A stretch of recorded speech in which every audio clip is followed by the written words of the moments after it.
Hey y'all, just went to Clear Lake for April 9th, Easter Sunday. Me and my buddy Clayton decided to slide on up there because there was a warming trend and weather doesn't care what the date is.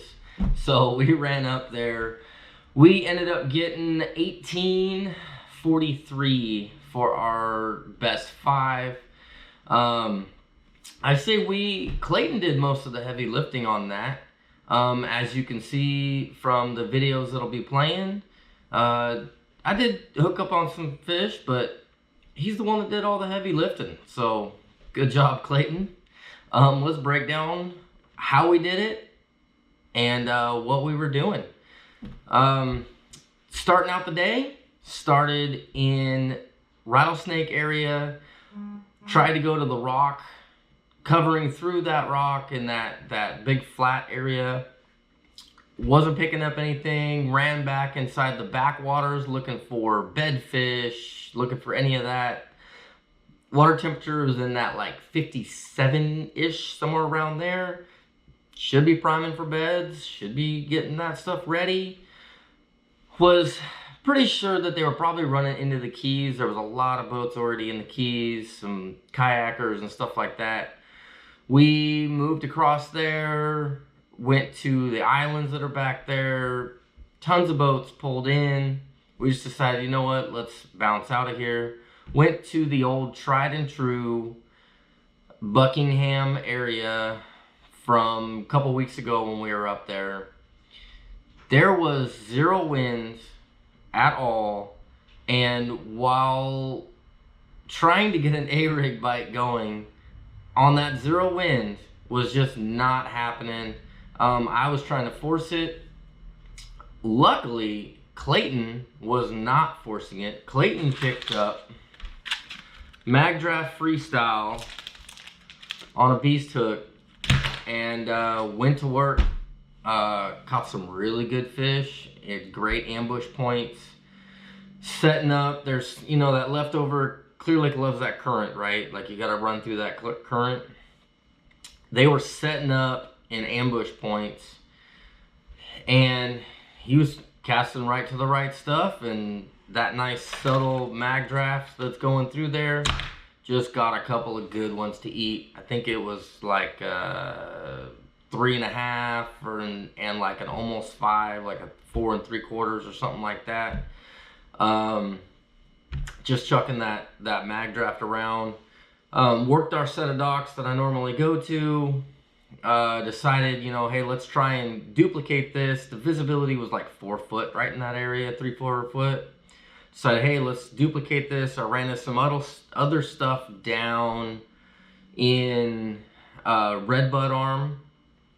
Rolled up onto it, and y'all, I have not seen this before. There was 10 to 12 foot of visibility in Redbud, and that blew me, not in Redbud, but that Redbud Arm.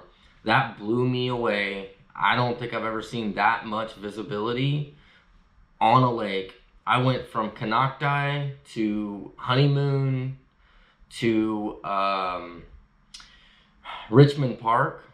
Mainly went to Richmond Park because we were trying to get a burger, but hey, it was Easter Sunday, they were closed. But you could see everything. On forward scan, I could see them at the base of those old broke off tulies that are down submerged under the water. I threw everything that we could. As you would come down the bank, you'd watch them come off the base of the tulies and slide off into the deep water. That water is just so clear. I don't know how to target them. Decided to leave there and went up to County Park area. When we got to County Park area, there is tons of fish everywhere. There's tons of boats everywhere. There's a lot of submerged vegetation back up in that area.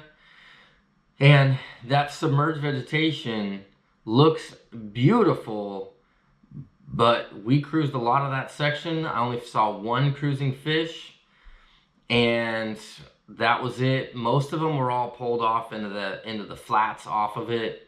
Did hear a boat hooting and hollering off of one of those points. I'm sure they caught a stud, because it's that time of the year where they're all moving up and they're getting going. I did not personally find any beds on that lake, but I do not doubt that there are beds. And at this point, a couple days later, they're probably there. You can probably find them, no problems.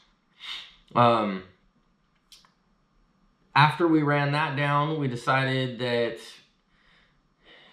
even though we were seeing a ton of fish and we were seeing schools of fish cruising around, and we were seeing crappie schools just cruising around out in those areas off of that wooded area, we decided we were going to run back to Buckingham just because it was getting late in the day. We already, I got work the next day. We already knew there was a pattern there. You might as well just do something, right? Just go back to fish you already found. Don't leave fish to find fish. And by then the wind had picked up. That water was kind of that right amount of stain that I like to look for. And that water chop was on there, or that wind chop was on the thing. So I said something to Clayton, like, hey, that wind's back, and he kind of said the same thing. He put on an A-rig, and he was throwing it, and that's when he started to pick up fish. I was throwing the Brownie Mag Draft, trying to get it to work, just because I think it looks pretty, but I only got one bite on this, and it was a giant. I'm gonna actually show that missed bite at the end of this for these clips that are playing. It was a beauty. I was throwing earlier when there was no wind. I was throwing threadfin shad, and I think that's where I screwed up on that. When he started getting bit, he actually was getting bit on that bluegill flash. I think that darker profile, if you want to compare these two, you can see the darker color, the lighter color. I think that darker profile is what they wanted. Once he was running that, then it started working, started catching fish, and I had got tired of trying to prove that I could maybe catch fish on this brownie color, and I picked up an A-rig, and at least to catch a fish by the end of the day. Was basically running experimental stuff the whole day and kind of like feeling the day out. Caught some good healthy fish, definitely some healthy fish. A-rig for me is Flash Mob Jr. He was throwing a different A-rig, but realistically just smaller compact or smaller size A-rig with blades on it is all we were looking for there. You guys know the A-rig story if you're familiar with my channel. But I would say the major work, the most exciting part of the day is this right here. The Mag Draft Freestyle was definitely, this is whiteback shad, was definitely the bigger fish of the day, and the A-rig were the smaller ones. And I've been throwing this on the 7.5 heavy. This is a Zodius Shimano. Just throwing it with a Super Duty. I normally throw it on a 300 Super Duty with a Phoenix Recon Elite, and that's a 7.9 6 power. And I just broke that one last weekend, boat flipping a fish. My fault, completely my fault. Stay tuned. There is a short coming out soon on that on Instagram.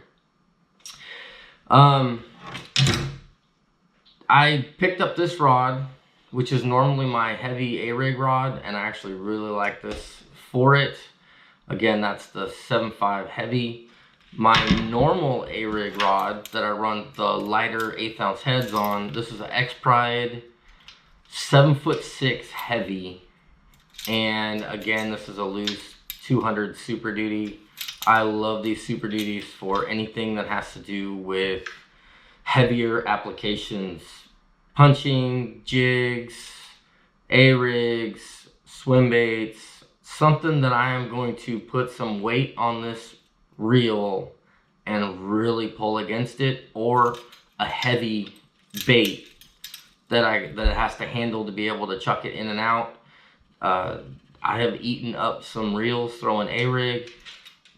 This loose Super Duty 200 has definitely survived a lot of torture and a lot of boat flipping and hasn't had any problems. It's 7.5 to 1.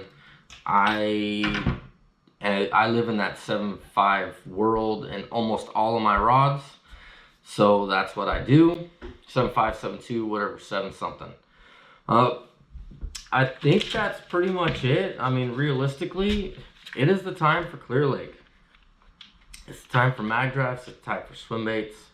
It's the time to do whatever you want, and I'm sure they're going to be on beds. If they aren't now, very, very soon. That water's warming up quick with this nice weather.